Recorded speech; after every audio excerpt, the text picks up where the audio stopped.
আমি আবির ভাইয়ার থেকে চোখ নামিয়ে নিয়ে সাহিল ভাইয়ার পেছনে যেতে লাগলাম। সাহিল ভাই আবির ভাইয়ার দিকে তাকিয়ে মুচকি একটা হাসি দিল, কিচ্ছু বলল না। আবির ভাইয়াও উপায় না দেখে চুপচাপ আমাদের সাথে গেল। সাহিল ভাইয়ার রুমে বসার পর উনি ওনার গল্প বলা শুরু করলেন। অনেক বছর আগের কথা। আমি সবে কলেজে ভর্তি হয়েছি। সেখানে পরিচয় হয় আমাদের কলেজের ম্যাথ স্যারের মেয়ে অরুণিতার সাথে। আস্তে আস্তে পরিচয়, ভালো লাগা, তারপর কখন যে দুজন দুজনকে ভালোবেসে ফেলি তা আমরা কেউই বুঝতে পারিনি। আমরা যেহেতু ক্লাসমেট ছিলাম তাই ফ্রেন্ড হিসেবে মেলামেশা করতাম। আমি ওকে অরু বলে ডাকতাম, আর ও আমাকে সাহি বলে ডাকতো। আমাদের ভালোবাসাটা ছিল বোবা ভালোবাসা।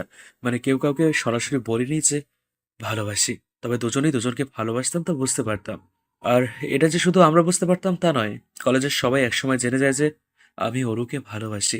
সবাই জানলেও ক্ষতি ছিল না, কিন্তু অরুর বাবা জানতে পেরে ভীষণ রেগে যান। উনি একজন শিক্ষক মানুষ, আর ওনার মেয়ে কিনা একটা ছেলের সাথে প্রেম করে বেড়াচ্ছে। হ্যাঁ, উনি ব্যাপারটা কিছুতেই মেনে নিতে পারেননি। আমাদের এইচএসসি পরীক্ষার আগেই ওর কলেজে আসা বন্ধ করে দেয়। আমার তো পড়াশোনা, নাওয়া খাওয়া সব যেন বন্ধ হয়ে যায়। ওর সাথে সব রকমের যোগাযোগ বন্ধ হয়ে যায়। ওর চিন্তায় চিন্তায় আমিও অসুস্থ হয়ে পড়ি। ওর বাবাকে অনেক অনুরোধ করি ওর সাথে একবার দেখা করার জন্য, কিন্তু উনি আমাকে পরীক্ষা দিতে দেবেন না বলে হুমকি দেয়। আমার বাবাকে ডেকে অপমান করে। বাবা আমাকে বকা দিতে চাইলেও পারে না, কারণ তখন আমার অবস্থা এমনিতেই খারাপ। আরো শুনবে আবির? তোমাকে বলছি, পুরোটা শুনবে কি? না শুনতে চাইলে জোর করবো না। তারপর বলুন, শুনছি তো। আর কি ওর আপুর সাথে আপনার দেখা হয়নি? ওনার কি বিয়ে হয়ে গেছে? বিয়ে হয়ে গেলেও তো একটা সান্ত্বনা থাকতো যে ও এখনো বেঁচে আছে। এই কথাটা শুনেই আমার বুকের ভেতরটা যেন শূন্যতায় ভরে গেল। আমি সাহিল ভাইয়ের দিকে করুণ চোখে তাকিয়ে বললাম, অরু আপু কি বেঁচে নেই? শেষ পরীক্ষার দিন ওর বাবা চোখ ফাঁকি দিয়ে আমার কাছে এসেছিল।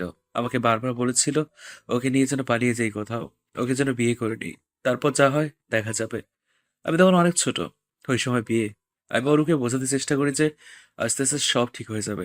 আমরা ভার্সিটিতে উঠলে তখন তো আর কেউ পাহারা দেবে না। ভার্সিটি আলাদা হলেও আমরা যোগাযোগ রাখবো, আর পড়াশোনা শেষ করে আমরা বিয়ে করে নেব। ও সেদিন অনেক কান্না করেছিল, কিন্তু সেই কান্নার সুরগুলো আমার কানে তখন পৌঁছেনি। আজ আমার কানে সেই সুর বাজে। মাঝে মধ্যে আমি ওর সেই নিদারুণ কান্না শুনতে পাই। সেদিন ওর বাবা আমাদের খুঁজে বের করে। এরপর আমাকে আর ওরকে বোঝায় যে আমাদের পড়াশোনা শেষ হলে উনি নিজে আমাদের বিয়ে দেবে। ওর ওনার সাথে সেদিন যেতে চেয়েছিল না। আমি জোর করে ওর বাবার সাথে পাঠিয়ে দিয়েছিলাম। ওর সেই করুণ চাহনিটা আজও আমার চোখের সামনে ভাসে। সেদিন যদি ওকে যেতে না দিতাম, তারপর আবার ওর সাথে যোগাযোগ বন্ধ হয়ে যায়। আমি ভাবলাম যে হয়তো ও বাসায় পড়াশোনা করছে। আমিও মেডিকেলের জন্য কোচিং করায় ব্যস্ত হয়ে পড়লাম। আমাকে যে ওর জন্য কিছু করতে হবে। আমি ভেবেছিলাম যে মেডিকেলে চান্স পেলে ওর বাবা আমাকে হাসি মুখে মেনে নেবে। এরপর সেদিন আমার অ্যাডমিশন ছিল। সকালে একটা আনা নম্বর থেকে কল আসলো। আমি রিসিভ করতে ওর কান্নার আওয়াজ শুনতে পেলাম। ওর কান্না করে বলেছিল যে ওর বাবা নাকি ওর বিয়ে ঠিক করে ফেলেছে। সেদিন ওর বিয়ে ছিল। অনেক কষ্টে একজনের ফোন থেকে লুকিয়ে আমাকে ফোন করেছিল। আমি বলেছিলাম যে পরীক্ষাটা দিয়েই আমি ওর বাসায় যাব, ওর বাবার সাথে কথা বলবো। ও অনেক কান্না করেছিল সেদিনও। আর আমি অ্যাডমিশন নিয়ে ব্যস্ত ছিলাম। আমরা কত স্বার্থপর। সেইটুকুই ছিল ওর সাথে আমার শেষ কথা। ওর সেদিন আমার জন্য অনেকক্ষণ অপেক্ষা করেছিল। আমিও গিয়েছিলাম, তবে দেরি করে। ওরও আমার অপেক্ষায় থেকে থেকে যখন ওর বিয়ের জন্য কবুল পড়াতে আসে, ঠিক তখনই নিজের কাছে থাকা মারাত্মক একটা বিষ ঠকঠক করে পান করে নেয়। সবার সামনে নতুন বধূ বেশে ওর ঢলে পড়ে মৃত্যুর কোলে। কেউ জানে না যে সেই বিষও কোথায় পেয়েছিল। হসপিটালে নিয়েও লাভ হয়নি। আপনি গিয়ে কি ওনার লাশ দেখতে পেয়েছিলেন? হ্যাঁ, আমি ওর বাসা থেকে সোজা হসপিটালে চলে যাই। আর সেখানে আমার অরুকে বউ সাজে প্রাণ ভরে দেখিনি। শেষ দেখা। আচ্ছা আবির, আর যদি ইয়ের কিছু হয়ে যেত, তুমি নিজেকে ক্ষমা করতে পারতে? এবার বলো। আমি হিয়াকে বিয়ে করতে চাই, আপনি সাহায্য করবেন?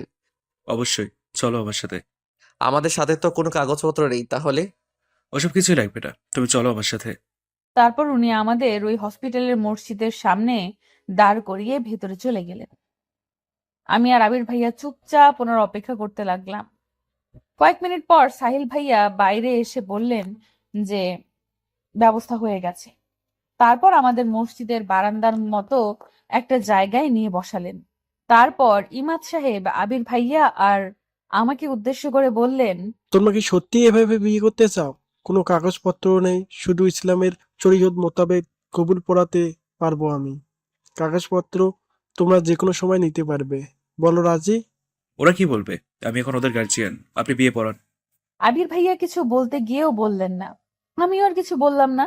ইমাম সাহেব আমাদের দুজনের নাম ধাম সব জিজ্ঞেস করে নিল। ইমাম সাহেব প্রথমে আমাকে, তারপর আবির ভাইকে কবুল পড়ালেন। আমার ভাবতেও অবাক লাগছে যে আবির ভাইয়ের সাথে আমার বিয়ে হয়ে গেছে। মনে হচ্ছে যেন সব স্বপ্ন। সাহিল ভাইয়ার মুখে অফুরন্ত হাসির রেখা ফুটে উঠল। আমি আর আবির ভাইয়া সাহিল ভাইয়াকে বিদায় জানিয়ে বাড়ির উদ্দেশ্যে রওনা হলাম। সন্ধ্যা হয়ে গেছে, রাস্তাঘাট অন্ধকার হতে শুরু করেছে, সাথে আমাদের আশাগুলো। জানি না বাড়িতে আমাদের জন্য নতুন কোনো ঝড় তুফান অপেক্ষা করছে কিনা। আমি আর আবির ভাইয়া বাসে উঠলাম। বাসে উঠেই আবির ভাইয়া বাড়িতে কল করে জানিয়ে দিল যে আমরা রওনা দিয়েছি। হালকা শীত পড়তে শুরু করেছে, আর এমনিতেও আমার শরীরটা অনেক খারাপ। বাসে উঠেই আমি সিটের সাথে হেলান দিয়ে বসলাম। আবির ভাইয়া আমার মাথাটা নিচের কাঁধের উপর নিয়ে বলল, বেশি খারাপ লাগলে চোখ বন্ধ করে রাখো, ভালো লাগবে। আমি চোখ দুটো বন্ধ করার সাথে সাথে ঘুম ঘুম পেতে লাগলো। কতক্ষণ কেটে গেছে জানি না। চোখ খুলে দেখি আবির ভাইয়া আমাকে জাগানোর জন্য ডাকছেন। আমি সিট থেকে উঠে ভাইয়ার সাথে বাস থেকে নেমে পড়লাম। তারপর ভাইয়া একটা রিক্সা ডাকলো। অনেকটা রাত হয়ে গেছে, রিক্সাও তেমন নেই। আমি আর আবির ভাইয়া রিক্সায় উঠে বাড়ির উদ্দেশ্যে রওনা দিলাম।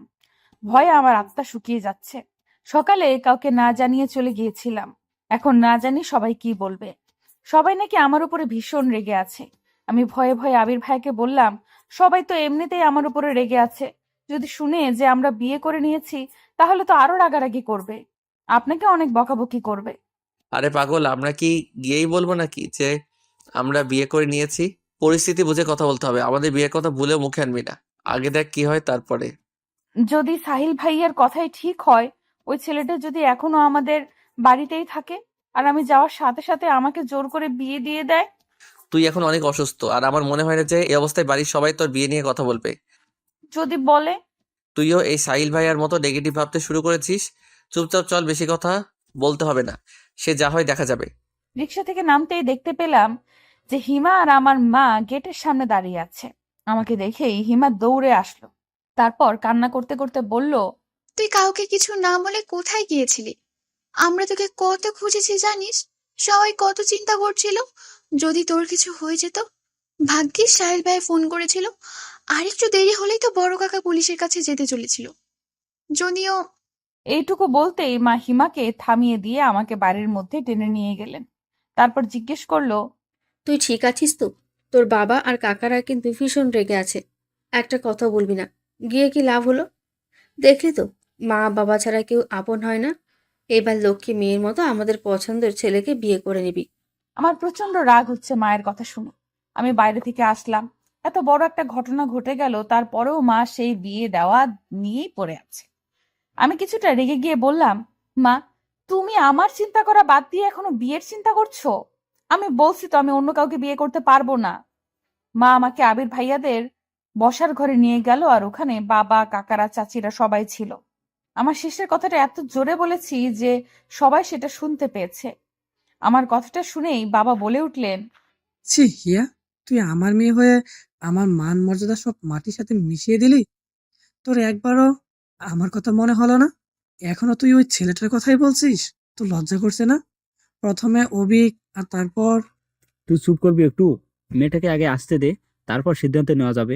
বাড়ি যখন ফিরে এসেছে তখন আর চিন্তা কি? এইসব কথা যেন বাড়ির বাইরে না যায়। বড় কাকা কথাগুলো সবাইকে উদ্দেশ্য করেই বলল। আবির ভাইয়াও এখানে চলে এসেছে, কিন্তু অভিক ভাইয়ার কথা এখানে কোথা থেকে আসলো আমি তাই বুঝতে পারছিলাম না। আমি অবাক হয়ে জিজ্ঞেস করলাম, অভিক ভাইয়ার কি হয়েছে, ঠিক আছে তো? আমার ছেলেকে নিয়ে তো আর চিন্তা না করলেও চলবে। আমার ছেলের আবার কি হবে? ও ভালোই আছে। তুই অভিককে যে চিঠি দিয়েছিলি সেটা সবাই দেখে নিয়েছে, এই জন্য সবাই এত রেগে গেছে তোর ওপরে, আর বিয়ে দেওয়ার জন্য উঠে পড়ে লেগেছে। তুই এমন কাজ কেন করলি মা? বলেই কান্না শুরু করে দিল মা। কিন্তু আমি যেন নড়াচড়া করতে ভুলে গেছি। অভিক ভাইয়াকে দেওয়া চিঠির জন্যই সবাই আমার সাথে এত খারাপ ব্যবহার করছে, কিন্তু অভিক ভাইয়ের চিঠিটা এদের হাতে কি করে পৌঁছালো?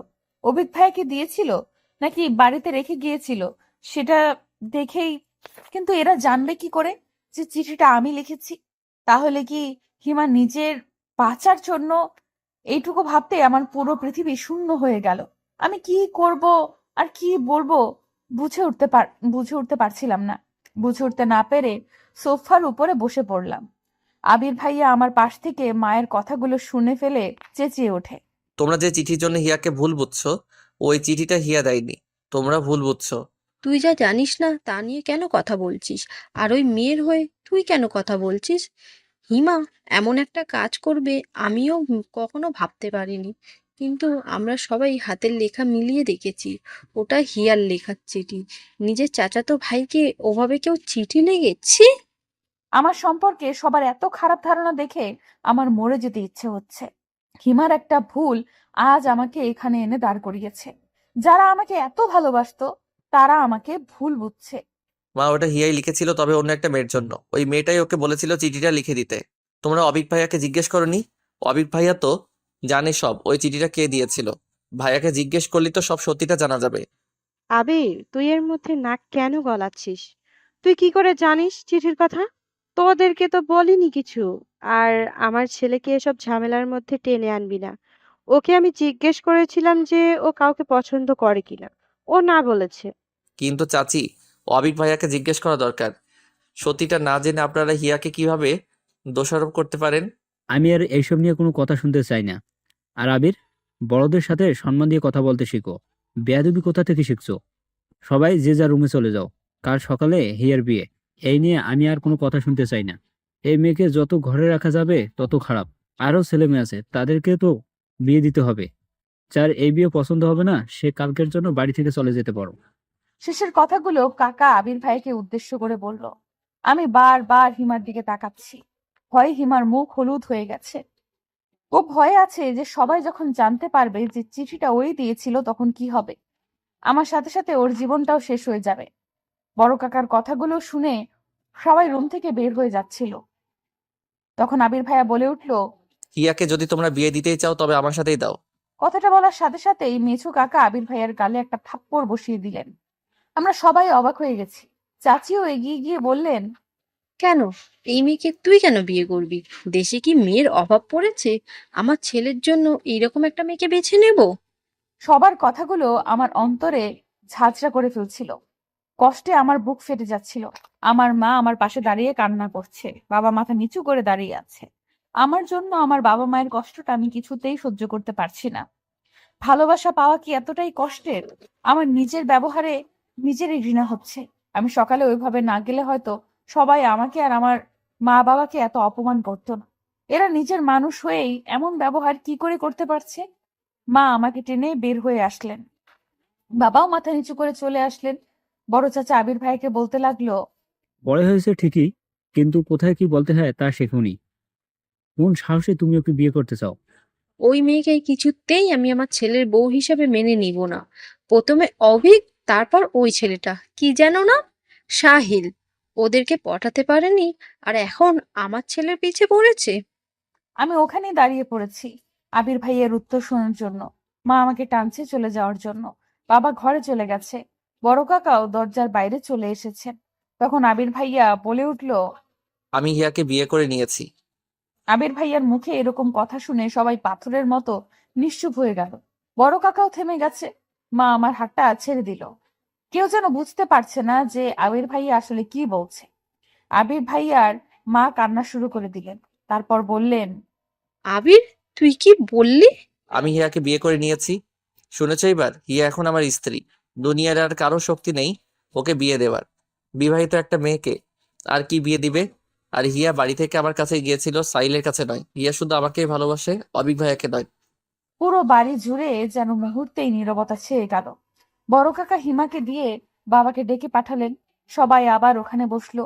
বড় কাকা আমাকে বললেন, আবির যা বলছে তা কি সত্যি? আমি একবার আবির ভাইয়ের দিকে আর একবার সবার দিকে তাকালাম। তারপর আস্তে আস্তে বললাম, হ্যাঁ, আবির ভাই ঠিকই বলেছে। বাবা এইবার আমাকে মারার জন্য উদ্যত হলে আবির ভাইয়া বাবাকে থামিয়ে দিয়ে বলল, কাকা, আপনি ওর গায়ে হাত তুলবেন না, ও এখন আমার স্ত্রী। আবির ভাইয়ের সাহস দেখে শুধু আমি না, রুমের বাকি সবাই অবাক হয়ে গেল। বাবা রেগে ফেটে পড়ছেন। তারপর বললেন, বেশ, রাখ তোর বউ তোর কাছে। আজ থেকে আমি ধরে নিলাম যে আমার মেয়ে মরে গেছে। তুই আর কখনো আমার চোখের সামনে আসবি না। আমার কোনো মেয়ে নেই, আমার একটা ছেলে আছে শুধু। বলেই রাগে ফুঁসতে ফুঁসতে বাবা মায়ের হাত ধরে টানতে টানতে নিয়ে গেল ওখান থেকে। বাকি সবাই আমাকে আর আবির ভাইয়াকে দেখছে। আবির ভাইয়ার মা মনে হচ্ছে আমাকে এক্ষুনি চিবিয়ে খাবে। চাচির এমন রূপ আমি জীবনেও দেখিনি। কি হবে এখন? আমার নিজের বাবা আমাকে মেনে নিচ্ছে না। আমার কলিজাটা ছিন্ন ভিন্ন হয়ে যাচ্ছে। আবির ভাইয়ার পরিবার কি আমায় মেনে নেবে, নাকি আমার জীবনে আসতে চলেছে একটা কালো অধ্যায়? যার কোনো শেষ নেই। আমি এত বড় একটা ভুল কি করে করলাম? পুরো পরিবারটা ভেঙে গুঁড়িয়ে দিলাম। এখন আমি কি করব? আমার এখন কি করা উচিত? আমাকে আর আবির ভাইয়াকে রেখে এক এক করে সবাই চলে গেল। হিমা ওখানে দাঁড়িয়ে ছিল ভীত মুখে। চাচি ওকে টেনে নিয়ে গেল আর আমাকে উদ্দেশ্য করে বলল, তুই একদম হিমার কাছে ঘেসবি না। তোকে নিজের মেয়ের মতো ভাবতাম, আর তুই আমার ছেলের জীবনটা নষ্ট করে দিলি। আর শুধু তোর জন্য আমার আবির আমাদের সাথে এমন ব্যবহার করছে। আমি কোনো দিনও তোকে ক্ষমা করব না। কথাগুলো বলেই চাচি ওখান থেকে চলে গেল। আবির ভাইয়া চুপ করে আছে। আমার বুক ফেটে কান্না পাচ্ছে, কিন্তু কেন জানি কান্না করতে পারছি না। একবার আবির ভাইয়ার মুখের দিকে তাকাতেই বুকের ভেতরটায় আরো হাহাকার করে উঠল। আমার জন্য আবির ভাইয়াকেও এত কথা শুনতে হচ্ছে। আমি যেন এসব আর দেখতে পারছি না। খুব ইচ্ছে হচ্ছে এখান থেকে দূরে কোথাও চলে যেতে, যেখানে এই পরিচিত মুখগুলো অচেনা রূপ থাকবে না। সবাই বের হয়ে যেতেই আমি ছুটে আমাদের ঘরের সামনে গিয়ে দরজা ধাক্কাতে লাগলাম আর শুকনো কণ্ঠে মা বাবাকে ডাকতে লাগলাম। আমাকে ওভাবে ছুটতে দেখে আবির ভাইয়াও আমার পিছু আসলো। আমি দরজা ধাক্কাচ্ছিলাম, তখন বাবা মাকে উদ্দেশ্য করে জোরে সরে বলতে লাগলো, ওই মেয়েকে আমার ঘরের সামনে থেকে চলে যেতে বলো। আমার ঘরের দরজা আজ থেকে ওর জন্য চিরদিনের জন্য বন্ধ। যে মেয়ের জন্য এত অপমান হতে হয়, সেই মেয়ে আমার লাগবে না। কাল থেকে যেন ও আমার চোখের সামনে না আসে। যেখানে খুশি যাক। আর এখন তো ওর স্বামী আছে, সে এখন কোথায়? নিজের বউয়ের খেয়াল রাখছে না কেন? কথাগুলো শুনেই আবির ভাইয়া রেগে গিয়ে আমাকে টানতে টানতে তার ঘরে নিয়ে গেল। আমি নির্লিপ্ত গলায় বললাম, সবাই আমাকে এত ঘৃণা কেন করছে? আমি মারা গেলেই ভালো হতো, তাই না ভাইয়া? আমি এই কথা বলার সাথে সাথেই আবির ভাইয়া ওনার হাত দিয়ে আমার মুখ চেপে ধরলেন। তারপর একটা ধমক দিয়ে বললেন, আর একবার ওইসব আজে বাজে কথা মুখে আনবি না। তোর কিছু হয়ে গেলে আমি কি করব? আর ভাইয়া কি? হ্যাঁ, এখন থেকে আর কখনো যেন ভাইয়া না শুনি। তোর জন্য আমি নিজের মানুষগুলোর সাথে এভাবে লড়ছি, আর তুই এসব কথা বলছিস। জানি না এদের কবে বোঝাতে পারবো। এমন সময় দরজায় কেউ ধাক্কা দিচ্ছিল। আবির ভাইয়া আমাকে বিছানায় বসিয়ে রেখে দরজা খুলতেই মেজু কাকা বললেন, আজকের রাতটা থাকতে দিলাম, কাল সকালে যেন আমি ওই মেয়েটাকে আমার বাড়িতে না দেখি। আশা করি আমার কথাটা বুঝতে পেরেছিস। চাচ্ছু? আমি এখানে আমার ছেলের সাথে কথা বলছি। বাবা, ওকে নিয়ে আমি এখন কোথায় যাব? তুমি এভাবে আমাদের বের করে দিলে আমাদের রাস্তায় যাওয়া ছাড়া আর কোনো উপায় থাকবে না। প্লিজ বাবা। আমি তো তোকে কোথাও যেতে বলিনি, কিন্তু ওই মেয়েটার জন্য এই বাড়িতে কোনো জায়গা নেই। ওকে ওর বাড়িতে ফিরিয়ে দিবি। কিভাবে দিবি সেটা নিশ্চয়ই আর বলে দিতে হবে না। বাবা, আমি ওকে বিয়ে করে নিয়েছি। ও এখন থেকে আমার সাথেই থাকবে। তাহলে আমার আর কিছু করার নেই। তোর মতো অবাধ্য ছেলের আমার দরকার নেই। আর একটা কথা শুনে রাখ, এখন থেকে আমি আর তোর পড়াশোনার খরচ দিতে পারবো না। যে মানুষ বউ চালাতে পারে সে পড়ার খরচটাও জোগাতে পারবে। বলে দরজাটা খট করে ধাক্কা দিয়ে বের হয়ে গেল কাকা। আবির বিষণ্ণ মুখে আমার পাশে বসে পড়ল। আমি আর বসে থাকতে পারছিলাম না। আজ সারাদিন আমার কিভাবে কেটেছে তা ভুলেই গেছিলাম। তা মনে পড়তেই মাথাটা ঝিমঝিম করতে লাগলো। আমি আবিরের বিছানায় শুয়ে কপালে হাত দিলাম। দেখি শরীরের উত্তাপে আমার হাত পুড়ে যাওয়ার মতো অবস্থা। আমি আবিরকে কিচ্ছু বললাম না। এমনিতেই বাড়িতে রাবণের চিতা জ্বলছে, তার উপর আমার এই জ্বর। কতক্ষণ কেটে গেছে জানি না। চোখ খুলতেই দেখতে পেলাম যে আবির আমার কপালে কাপড় ভিজিয়ে দিয়ে রেখেছে আর আমার পাশেই বিছানার উপরে বসে আছে। আমি চোখ খুলতেই হন্তদন্ত হয়ে বলল, এখন কেমন লাগছে? ঘুম হয়েছে কি একটু? কিছু খেয়ে ওষুধটা খেয়ে নেন। আমি মাথাটা তোলার চেষ্টা করে ব্যর্থ হলাম। আবির নিজে আমার মাথার নিচে বালিশ দিয়ে আমাকে বসিয়ে দিল। তারপর খাবারের প্লেটটা আমার সামনে এনে নিজ হাতে মাখিয়ে বলল, দেখি এবার হা কর। ভাইয়া, সরি। মানে আমি বলছিলাম যে আপনি আমার মাকে একটু ডেকে দিন। আপনি ঘুমিয়ে পড়ুন, আর আমার হাত দিয়ে আমি খেতে পারবো। আর এত রাতে আপনি খাবার আর ওষুধ কোথায় পেলেন? হিমা দিয়েছে। আর দেখ হিয়া, এখন তুই অসুস্থ, একদম বেশি কথা বলবি না। তোর মা এখন ঘুমিয়ে পড়েছে। চুপচাপ খেয়ে ওষুধটা খেয়ে ঘুমিয়ে পড়। আমি আর কিছু না বলে বাধ্য মেয়ের মতো খাবারটা খেতে লাগলাম। তারপর আব্রিলকে উদ্দেশ্য করে বললাম, আপনি কি কিছু খেয়েছেন? আমাকে নিয়ে তোর চিন্তা করতে হবে না, আমার অভ্যাস আছে। আপনিও খান আমার সাথে। আপনি না খেলে আমিও আর খাবো না। হিয়া, জিদ না করে খেয়ে নে, অনেক রাত, এখন বেশি কথা বলিস না।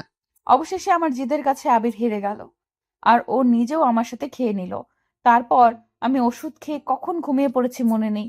সকালের আলো ফুটেছে মাত্র। আমার শরীরটা এখন অনেকটা সুস্থ। আমি বাথরুম থেকে ফ্রেশ হয়ে এসে দেখি যে আবির ঘুমাচ্ছে। আমি ওনার মায়াবী মুখটার দিকে অপলক দৃষ্টিতে তাকিয়ে আছি। এমন সময় দরজায় ধাক্কার আওয়াজে আমি চমকে ঘুম ভাঙে।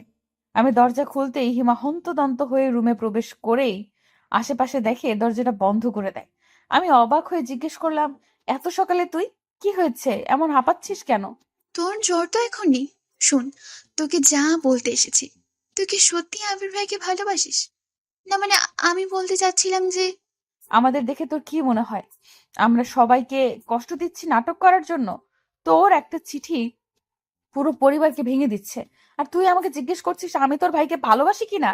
তোকে বাঁচাতে আমরা চুপ করে আছি, আর তুই কিনা। সরি হিয়া পাখি, আমাকে মাফ করে দে। আমি বুঝতে পারিনি যে এই বিষয়টা এত দূর করাবে। তুই আমাকে হেল্প করেছিস আর আমি তোকে হেল্প করব না? তুই কি বলতে চাচ্ছিস সীমা? তুই আবির ভাইকে সত্যি ভালোবেসে থাকলে এখনই এখান থেকে চলে যা। হিমা, এসব তুই কি বলছিস? আমরা পালাবো কেন? এখন তো সবাই ব্যাপারটা জেনেই গেছে। আজ হোক আর কাল হোক সবাই মেনে নিবেই। আমরা তাদের সন্তান। বড় কাকা এসেছে, কি বলছে শুনলে তুইও পালাতে চাইবি। কিরে হিমো, এত সকালে তুই? কিছু হয়েছে? ভাইয়া, তুমি তাড়াতাড়ি উঠে রেডি হও। রেডি হব মানে কি বলছিস তুই এসব? হিয়াকে নিয়ে এক্ষুনি বাড়ি থেকে চলে যাও। হিমো, তুই কি পাগল হয়ে গেছিস নাকি? আর সবার মতো তুই আমাদের তাড়ানোর জন্য উঠে পড়ে লেগেছিস? বড় কাকা এসেছে, বাবা আর কাকারা সবাই কথা বলছে ওই ঘরে। আমি মাত্র শুনে আসলাম। কি বলছে সবাই? বড় কাকারা আর সবাই মিলে এই সিদ্ধান্ত নিয়েছে যে এখনকার মতো তোদের মেনে নেবে, কিন্তু কাউকে কিছু জানাবে না। তারপর আমির ভাইয়া চলে যাওয়ার পর তোদের ডিভোর্স পেপার রেডি করবে, আর সেখানে যেভাবেই হোক একবার তোমাদের সাইন পড়লেই সব শেষ। হিয়া তোকে আবার বিয়ে দিয়ে দেবে, আর বিয়েটা তখনই দেবে যখন আবির ভাইয়া শহরে থাকবে। আবির ভাইয়া যেন তা জানতে না পারে, তার জন্য। আর একবার বিয়েটা হয়ে গেলেই খেল খতম। আর বাবা আর মেজো কাকা বড় কাকার ওই আইডিয়ার সাথে একমত হয়েছে। আমি সাধারণত এত সকালে উঠি না, কিন্তু সবার চেঁচামেচি শুনে উঠে এসব শুনতে পাই। ওরা এখনো সবকিছু প্ল্যান করছে, কিভাবে কি করবে। আমি তো ওদের কাছে ছুটে এলাম এসব জানানোর জন্য। মগের মুল্লুক পেয়েছে নাকি? আমরা কি ছোট বাচ্চা নাকি যে উল্টাপাল্টা বোঝাবে আর তাই বুঝবো? আমি কিছুতে এসব হতে দেব না। আর আমাদের ডিভোর্স পেপার কি করে পাবে? আমাদের তো তুই ভাইয়া, আসলেও কি তোমরা বিয়ে করেছো নাকি সব? চুপ করবি? এত বেশি কথা কেন বলিস? বিয়ে না করলে এত বড় মিথ্যে কথা বলার সাহস হচ্ছে আমাদের? আমরা বিয়ে করেছি, তবে তবে কি? আসলে আমাদের কাগজ এখনো হাতেই পাইনি, তাই না?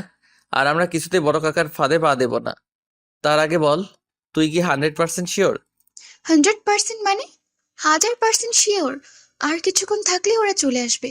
ও আর ওদের হাতে পড়লে পালানোর রাস্তা খুঁজে পাবে না। তখন না পারবে বাড়ি থেকে বের হতে, আর না পারবে ওনাদের মুখের উপর কথা বলতে। বাবা তো সকালে চলে যেতেই বলেছিল, তাই এখন যাওয়াটাই যুক্তিযুক্ত। বাড়িতে থাকলেই ঝামেলায় পড়তে হবে। পরে সব ঠিকঠাক হলে বাড়ি চলে এসো ভাইয়া। এখন তুমি হিয়াকে নিয়ে বেরিয়ে পড়ো। কি, যাবে? আচ্ছা ঠিক আছে, আমরা এখনকার মতো চলে যাচ্ছি। তুই আমাদের আপডেট জানাস।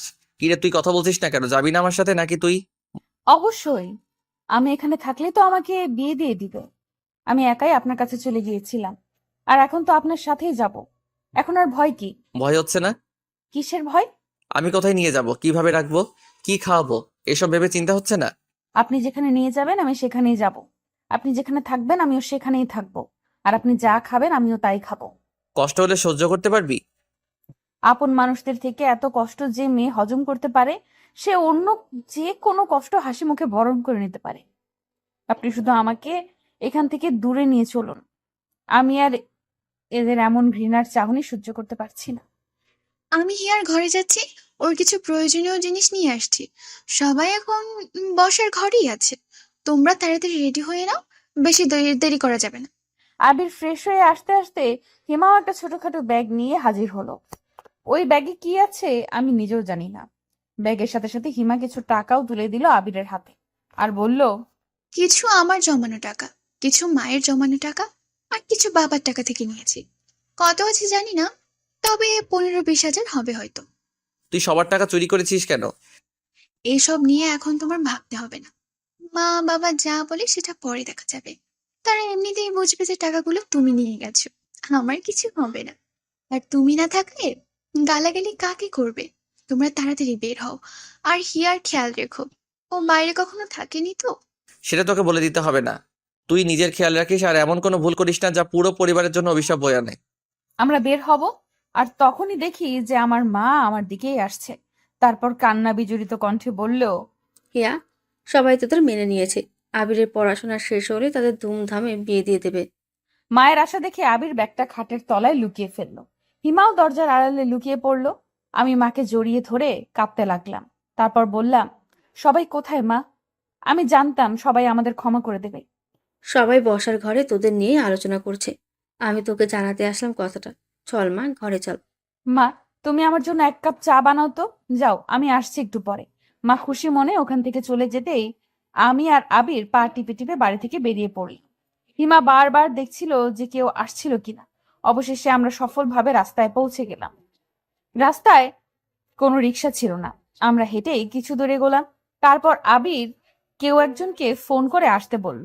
কিছুক্ষণ পর একটা রিক্সাওয়ালা আসতেই বুঝতে পারলাম যে আবির ওই রিক্সাওয়ালাকেই আসতে বলেছিল। আবির তাড়াতাড়ি রিক্সা চালাতে বলল, কেউ এসে পড়লে সব পণ্ড হয়ে যাবে। বাসে ওঠার আগে আবির হালকা কিছু নাস্তা আর পানীয় কিনে নিল দোকান থেকে। তারপর বাসে উঠেই আমরা নাস্তা করে নিলাম। আমার খেতে ইচ্ছে হচ্ছিল না, কিন্তু আবিরকে দেখলাম গোগ্রাসে গিলছে। হয়তো অনেক ক্ষুধা লেগেছে। আমরা দুজনেই চুপচাপ বসে আছি। আমি নীরবতা ভঙ্গ করে বললাম, আমরা এখন কোথায় যাচ্ছি? সর্বপ্রথম কেন কাজী অফিসে যেতে হবে? কিন্তু আমরা তো অলরেডি বিয়ে করে নিয়েছি। তাহলে আবার কাজী অফিসে কেন? এইভাবেই বিয়ে করে কি আমরা স্বামী স্ত্রী হইনি? আবার বিয়ে করতে হবে? আরে গাদি, কাগজ কলমে আমাদের বিয়ের রেজিস্ট্রি না থাকলে কেউ কি বিশ্বাস করবে সে আমরা বিবাহিত? তার জন্য। ও আচ্ছা, এখন কেমন লাগছে?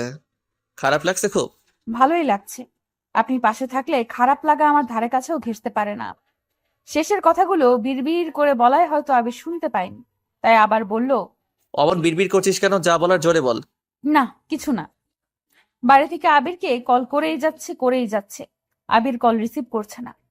একটু পরেই হিমা কল করলো। আবির ফোনটা রিসিভ করতেই চাচির কণ্ঠ ভেসে এলো। আবির, কোথায় তুই বাবা? তোর বাবা কাকারা সব মেনে নিয়েছে। বাড়ি ফিরে আয় বাবা। তুই আমাদের কিচ্ছু না জানিয়ে এভাবে চলে যেতে পারলি? কোথায় তুই বাবা? তাড়াতাড়ি বাড়ি আয়। সবাই তোদের জন্য অপেক্ষা করছে। আর কেউ কিচ্ছু বলবে না। মা, আমরা চলে এসেছি। অনেক দূর এসে পড়েছি, এখন আর ফিরে যাওয়া সম্ভব নয়। তুমি সবাইকে বলো যে কিছুদিন পর আমি হিয়াকে নিয়ে চলে আসবো। কিন্তু বাবা, তুই তো হোস্টেলে থাকিস। হিয়াকে নিয়ে কোথায় থাকবি? পাগলামি করিস না বাবা, ফিরে আয়। আমি পাশে থাকায় আবির আর চাচির সব কথাগুলো শুনতে পাচ্ছিলাম। চাচি কথাগুলো বলা শেষ করতে না করতেই ফোনের ওপাশ থেকে একটা মোটা পুরুষ কণ্ঠ ভেসে এলো। আমার বুঝতে বাকি রইল না যে এটা বড় কাকা। আবির, তুই যেখানে থাকিস না কেন, হিয়াকে নিয়ে এক্ষুনি বাড়ি চলে আয়। তোর সাহস হয় কি করে বাড়ির মেয়েকে নিয়ে পালানোর? আমি তো পালাইনি, বাবা আমাকে বের করে দিয়েছেন। আমি বলছি ফিরে আয়। যা করার বাড়ি থেকেই করা যাবে।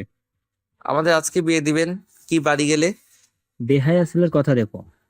আগে নিজের পায়ে দাঁড়া, তারপর বিয়ের কথা বলিস। লজ্জা করছে না আমার সামনে বিয়ের কথা বলতে? আপনারা হিয়ার জন্য জায়গায় বিয়ে দিতে চান, তাই না? এসব তোকে কে বললো? সত্যি কিনা তাই বলুন। তার মানে তুই সবটা জেনেই পালিয়েছিস? হ্যাঁ, আমি সব শুনে ফেলেছি। আমাকে আর বোকা বানাতে পারবেন না। আমি তোকে লাস্ট ওয়ার্নিং দিচ্ছি আবির, হিয়াকে নিয়ে ফিরে আয়। এর ফল কিন্তু ভালো হবে না। সরি কাকা, আমি আপনার এই অনুরোধটা রাখতে পারলাম না। আজকের মধ্যে বাড়ি না ফিরলে এই বাড়ির দরজা তোদের জন্য চিরদিনের জন্য বন্ধ হয়ে যাবে। এই আমি বলে রাখলাম। বলে এর আগে ফুঁসতে ফুঁসতে বড় কাকা কল কেটে দেয়। তার মানে হিমার কথাই ঠিক। আবিরের মুখটা চিন্তা ভাবনায় ডুবে আছে। আমার নিজেরই চোখে পানি চলে আসে আবিরকে দেখে। জানি না আবির আমাকে কোথায় নিয়ে যাবে, আর আমরা কিভাবেই বা থাকবো। এই অচেনা শহরে আমি আদৌ থাকতে পারবো কিনা জানি না। শেষ পর্যন্ত আমার ভাগ্যে এই ছিল। সাথে আবিরের জীবনটাও আমি কোনো অনিশ্চয়তার দিকে ঠেলে দিচ্ছি জানি না। আমরা বাস থেকে নেমে একটা রিকশায় উঠলাম। তারপর আবির আমাকে একটা কাজী অফিসের সামনে নিয়ে গেল।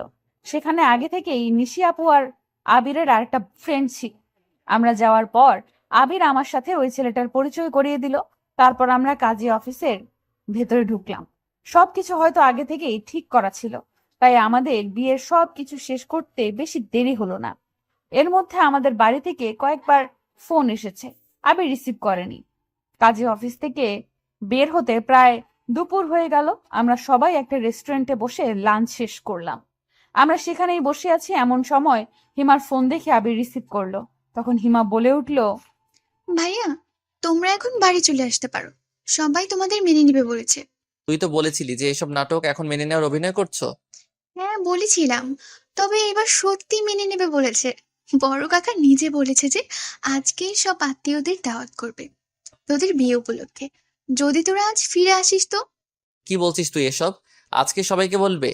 এত তাড়াতাড়ি এত ব্যবস্থা কি করে করবে? আর এত তাড়াতাড়ি রং পাল্টানোর মানুষ তো কাকা নয়। সত্যি করে বল, কি হয়েছে? মা বাবা কি বড় কাকাকে কিছু বলেছে?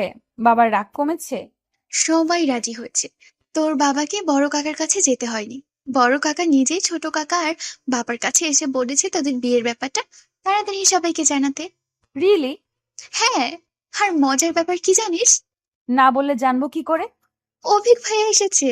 তার মানে অভিক ভাইয়াই কি বড় কাকাকে রাজি করিয়েছে? জানি না, তবে অভিক ভাইয়া ওনার এক বান্ধবীকে নিয়ে এসেছে। আমার তো মনে হয় গার্লফ্রেন্ড, গ্রামের বাড়ি দেখাতে নিয়ে এসেছে। ও, তাহলে এই কাহিনী? কি কাহিনী? অভিক ভাইয়া বাড়িতে একটা মেয়ে নিয়ে এসেছে, ব্যাপারটা বুঝতে পারছিস? এতে বোঝার কি আছে? সে তো আবির ভাইয়া এনেছিল। দুইটা ব্যাপার এক নয়।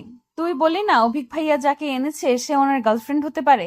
এই কারণেই বড় কাকা হয়তো আমাদের মেনে নিতে রাজি হয়েছে।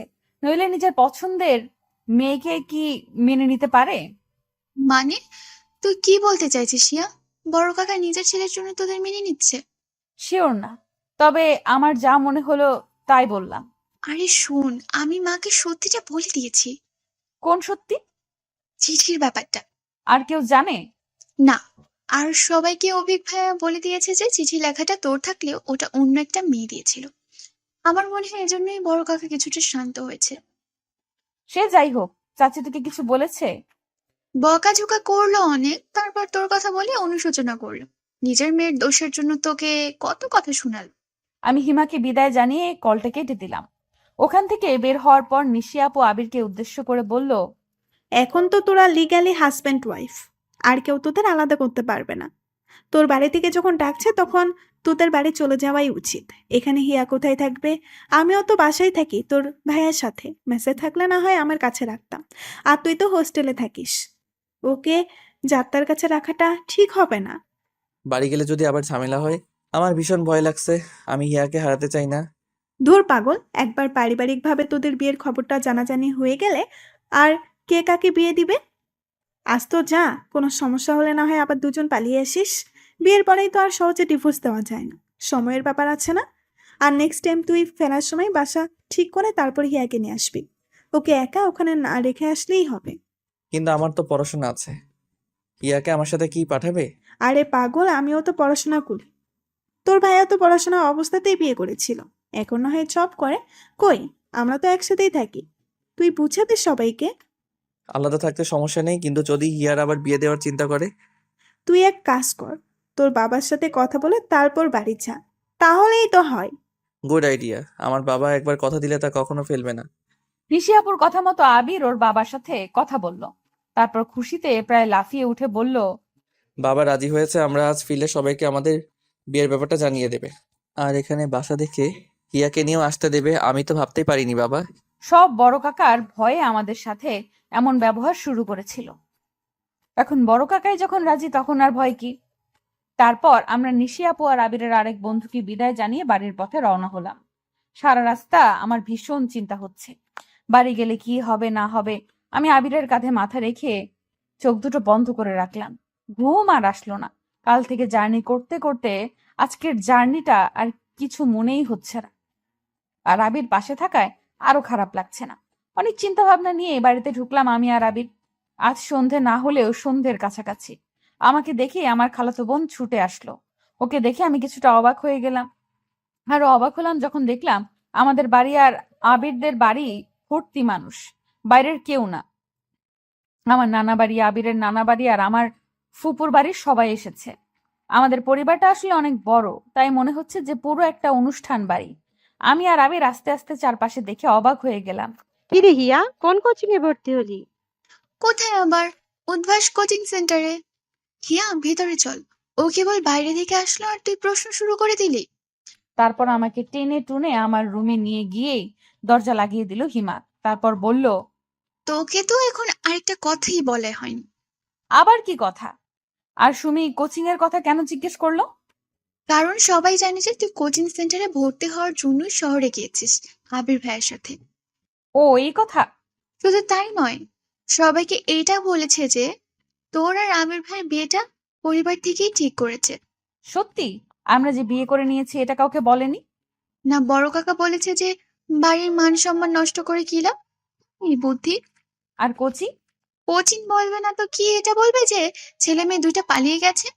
আমাকে জোর করে বিয়ে দিতে না চাইলেই তো আর এসব হয় না। হুম। আর সবাই জানে যে তুই যেহেতু কোচিং করবি, ওখানে একা একা থাকা ভালো না, তাই এখনই আবির ভাইয়ের সাথে তোর বিয়ে দিয়ে দিয়েছে। আজকেই? পাগল হয়ে গেছিস মনে হচ্ছে, আজকাল জার্নি করে ক্লান্ত হসনি মনে হচ্ছে। তুই বলতি? আজ সবাই এসেছে, কালকেই তোর আর আবির ভাইয়ের বিয়েটা সেরে ফেলবে। আমাদের তো অলরেডি বিয়ে হয়ে গেছে, আবার কি বিয়ে পড়াবে? তা আমি কি জানি। এমন সময় মা এসে দরজা ধাক্কাচ্ছিল। আমি গিয়ে দরজা খুলে দিতেই মা আমাকে জড়িয়ে ধরে কান্না করতে করতে বলল, তুই ঠিক আছিস তো? আমাকে চা বানাতে বলেই ফুরুত। আমার কত চিন্তা হচ্ছিল জানিস, যখন মা হবি তখন বুঝবি। রাতে নাকি জ্বর হয়েছিল, এখন ঠিক আছিস তো? মাকে এমন অস্থির হতে দেখে আমি তাকে শান্ত করে বললাম, মা দেখো, আমি পুরোপুরি ঠিক আছি এখন, তুমি শুধু শুধু চিন্তা করছো। তারপর মায়ের সাথে আরো কিছুক্ষণ গল্প করে ফ্রেশ হলাম। রাতে আবিরের সাথে আর দেখা হলো না। পুরো বাড়ির লোকজনে ভর্তি। সারা রাত আমার যেন ঘুম হচ্ছে না কালকের কথা ভেবে। কাল সত্যি আমাদের পারিবারিক ভাবে বিয়ে হবে, মানে সবাই মেনে নেবে আর কি। আমি তো খুশিতে আটখানা। ভাবলাম আবিরকে একটা মেসেজ করি। তখনই মনে পড়লো যে আমার ফোন তো কালকেই ওই বুড়ি দাদি নিয়ে গেছে। তবে আমার সব কষ্ট সার্থক যে আবির এখন আমার স্বামী। আচ্ছা, আবিরও কি এখন আমার কথাই ভাবছে? এসব ভাবতে ভাবতে কখন ঘুমিয়ে পড়েছি মনে নেই। চারপাশে অনেক লোকজন, বেশি বড় না হলেও ভালোই আয়োজন করেছে আমাদের বিয়ের। অনেকেই কানাঘুষা করছে যে আমরা একে অপরকে পছন্দ করে বিয়ে করেছি। তারা তো ভুল কিছু বলছে না। ভাবতেই লজ্জা লাগে আমার। আমার বিয়ে পড়ানোর সময় সবাইকে বের করে দিয়ে শুধু বাবা ছিল, কারণ আমার বিয়ে তো অলরেডি হয়ে গেছে। শুধু ইমাম সাহেবকে গোপনে বিষয়টি জানিয়ে লোক দেখানো বিয়েটা সম্পূর্ণ হলো। হিমা আর আমার অন্যান্য কাজিনরা আমাকে নিয়ে আবিরের ঘরে বসে আছে, আর এক একজন মজা করে এক এক কথা বলছে, আর তা শুনে লজ্জায় নুইয়ে পড়ছি আমি। আবির রুমে ঢুকতেই সবাই বের হয়ে গেল, আর আমি চুপটি করে একপাশে বসে আছি মাথা নিচু করে। কিরে, বরকে সালাম দিবি না? এত বড় হয়েছিস, ভদ্রতা কিছু শিখিসনি? আপনিও তো ভদ্রতা জানেন না। নতুন বউকে কেউ তুই করে বলে? তুই বলবো না তাহলে? তুমি করে বললে তুই মানিয়ে নিতে পারবি তো? আর পালাচ্ছিস কেন? পালানোর জন্য বুঝি বিয়ে করেছিস? তুমি করে না বললে আমি কিন্তু। আবির আমার থুতনিতে ধরে মুখটা উপরে তুলে বলল, আচ্ছা ঠিক আছে, আজ থেকে আমার মিষ্টি বউটাকে তুমি করেই বলবো। খুশি? হুম। আমি তো শুধু খুশি না, মহা খুশি। ভালোবাসার মানুষটিকে পেয়েছি, আর কি চাই। আজ থেকে যে শুরু হবে আমাদের দুই টোনাটুনির সংসার। সবাই আমাদের জন্য দোয়া করবেন। এই গল্পটা কেমন হয়েছে জানাবেন। আপনাদের অনেক ভালোবাসা পেয়েছি, আশা করি ভবিষ্যতেও পাবো। আলবিদা।